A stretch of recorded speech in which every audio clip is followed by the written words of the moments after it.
నమస్తే. ఇన్నాళ్ళు నన్ను సపోర్ట్ చేస్తూ, ఎంకరేజ్ చేస్తూ మీ ప్రేమని నాకు అందిస్తున్న ప్రతి ఒక్కరికి కృతజ్ఞతలు. అలాగే ఈ వీడియో కూడా ఖచ్చితంగా మీకు ఉపయోగపడుతుంది. లైక్, షేర్ అండ్ సబ్స్క్రైబ్ చేసి మీ సపోర్ట్‌ని నాకు అందించండి. అలాగే ఈ వీడియో పట్ల మీకున్న అభిప్రాయాన్ని కామెంట్ సెక్షన్‌లో కామెంట్ చేసి తెలియజేయండి. ఇప్పుడు వీడియోని చూద్దాం. నమస్తే, వెల్కమ్ టు అవర్ ఛానల్. నేను పద్మిని. ప్రస్తుతం పాటు ప్రముఖ ఆధ్యాత్మికవేత్త, వాస్తు జ్యోతిష పండితులు, లలిత ఉపాసకులు, వాస్తు జ్యోతిష శిక్షణ నిపుణులు బ్రహ్మశ్రీ నానాజీ పట్నాయక్ గారు మనతో పాటు ఉన్నారు. మాట్లాడదాం. సార్ నమస్తే. సార్ శ్రీమాత్రే నమః. సార్, ఇంతింతై వటుడింతై నభోబీదిపైనంతై అన్నది మనం వామనావతారంలో మనం చూస్తాము. ఆయన ఎదిగినటువంటి తీరు, ఆ వామనావతారాన్ని వింటూ ఉంటే చాలా సంతోషం అనిపిస్తుంది. అలాగే వామనావతారాన్ని విన్న వాళ్ళకి పితృదోషాలు కూడా నివృత్తి అవుతాయి అనేది భాగవతం చెబుతుంది. అయితే ఇవాళ నేను మిమ్మల్ని అడగదలుచుకున్నటువంటి ప్రశ్న, జీవితంలో అంతకంతకి అంచెలంచెలుగా ఎదగాలి డెఫినెట్ గా ఎవరైనా అనుకుంటారు కదా, ఇక్కడ నుంచి ఇంకొంచెం బెటర్ పొజిషన్ కి వెళ్ళాలి అని చెప్పి. అలా మంచి పొజిషన్ కు వెళ్ళేటటువంటి రెమెడీస్ ఏమైనా ఉంటాయా రెగ్యులర్ గా చేసుకునేవి?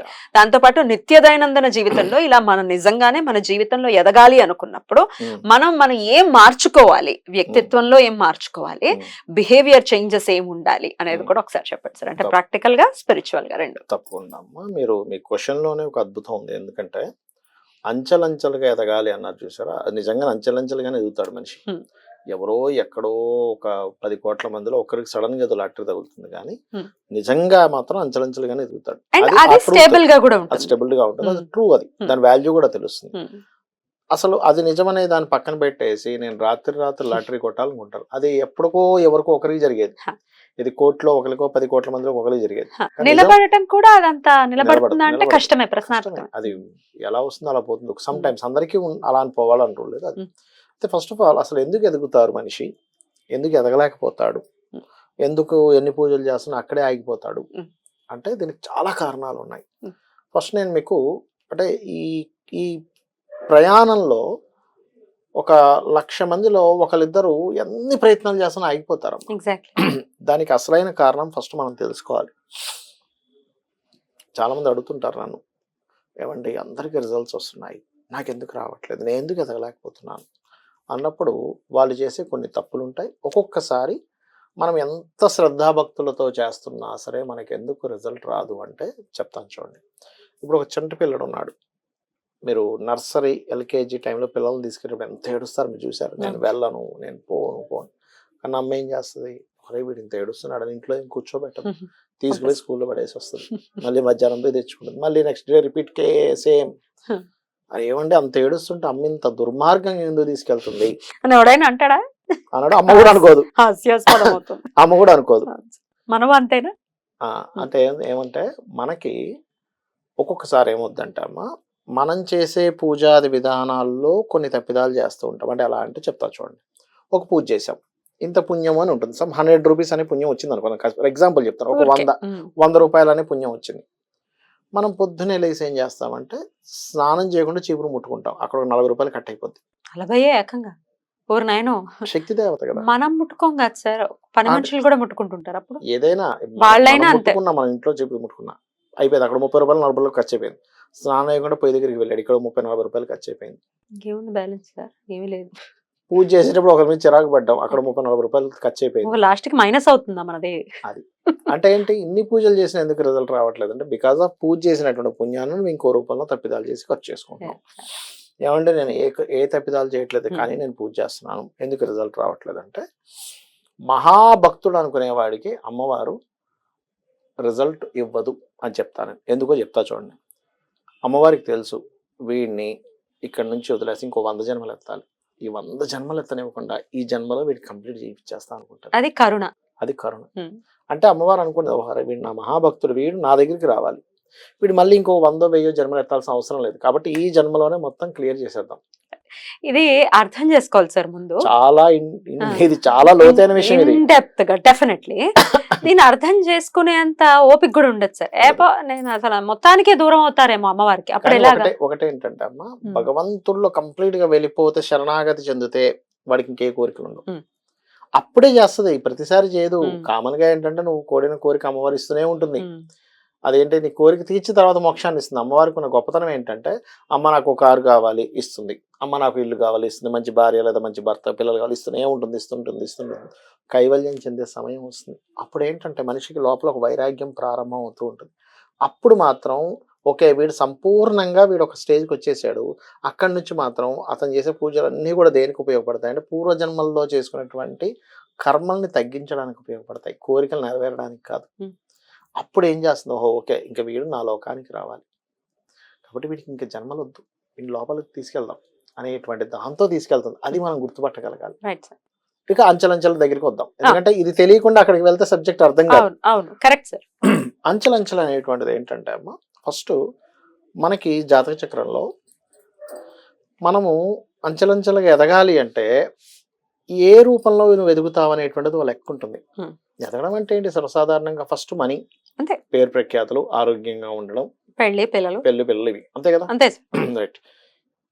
ఫస్ట్ నీకు మనీ వచ్చేటువంటి సోర్స్ ఎందులో ఉందనేది ఫస్ట్ నీ 2nd lord, 11th lord, 5th lord వీటి కాంబినేషన్ చూసుకోవాలి. అంటే నీకు లాభం ఎందులో వస్తుంది, డబ్బులు ఎక్కడ వస్తున్నాయి. మనం ఏం చేస్తున్నాము, రాంగ్ రూట్లో వెళ్తున్నాం.